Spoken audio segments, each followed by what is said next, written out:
بسم الله الرحمن الرحیم. با نام و یاد خدا سلام و عرض ادب و احترام دارم. ارسال بلند به محوطه جریمه، ضربه سر خطرناک و توپی که به عنوان مصدومان آلمینوس حرکتی که انجام شد دهانه دروازه، حرکت از سمت چپ یه بار کم آورد مهرداد محمدی از راه دور، ضربه قشنگه امیر نوری. سلیمی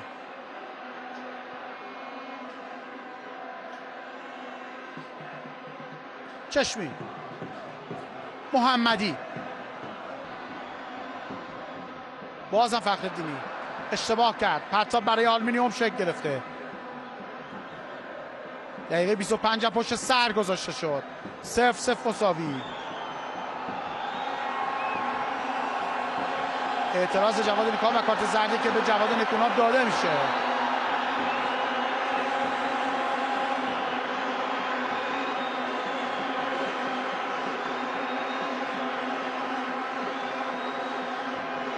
همچنان معترضن و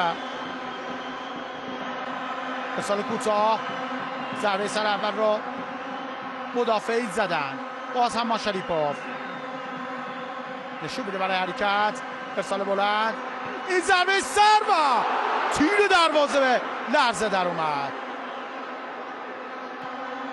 رضاوند به سمت راست میاره. ایمان سلیمی از راه دور میخواد بزنه اما ترجیح میده که به نیک نفس بسپاره توپ رو. واسه خوب بلانکو و کورنر به دست میاد.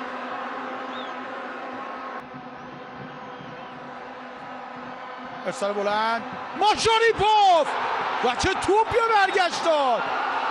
داور گل اعلام میکنه. ضربه سر بلانکو بود. ارسال خوبی که از سمت چپ انجام شد و توپ رو گوهری در آورد، اما کمک اعتقاد داره که توپ در دروازه قرار گرفته. استقلال 1 آلومینیوم 0. اعتراض به داور مسابقه. حتی در 30 دقیقه پایانی هم این ضربه سر از بلانکو و توپی که اینجا ببینیم در تصویر رسانی این ضربه سر زده شد. تشکر از همکاران خوبم و علیرغم اینکه توپ رو به سبک عابدزاده در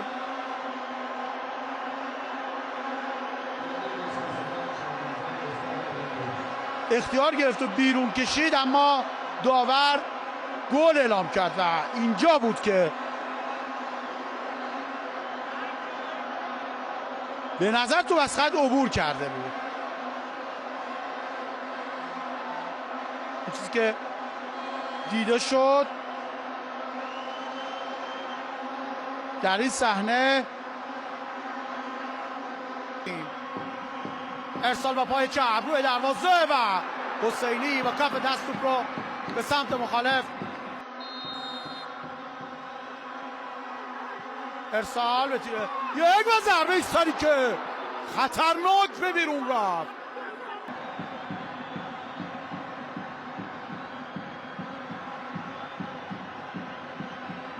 منتظریم تا محمدی مهر. ارسال بلند و ضربه سری که به بیرون میره. فرشاد محمدی مهری که بچه خومه بود و هادی محمدی هم که در سپاهان است و لیموچی 5 گله است، کاظمیان 3 گله، موسویان 3 گله، نوری و حاجگی هم 2 گله هستند. پاس به بیرون پای، پاس خیلی خوب، پاس کاتسبک بیرون و کورنری که شک میگیره به سود آلومینیوم. 4 مدافع بازی میکنه در این دقایق. ارسالی که انجام میشه، حسینی آیا میتونه بازی به تساوی بکشونه؟ خیر، همچنان لیموچی به دنبال توپ هست. 86 دقیقه از بازی پشت سر گذاشته شد.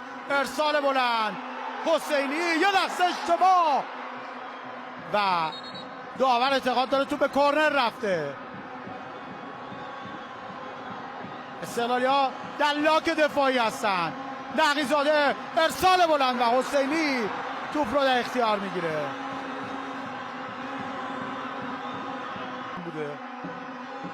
شرمین بزرگ با قهاری میتونه ارسال کنه. نقی‌زاده ارسالش و این ضربه سر خطرناک به بیرون میره. چقدر عصبانیه. با بدشانسی محض رضا جبیر توپ به بیرون رفت. چه ارسال قشنگی انجام داد. اینجا ضربه سری که زده شد. حسینی نفسش بند اومد یه لحظه. اگر همکارانم به تصویر گرفت چه ارسال خوبی انجام داد نقی‌زاده. این ضربه سر میلیمتری مماس با تیر دروازه به بیرون رفت. نتیجه 1-0 برای استقلال.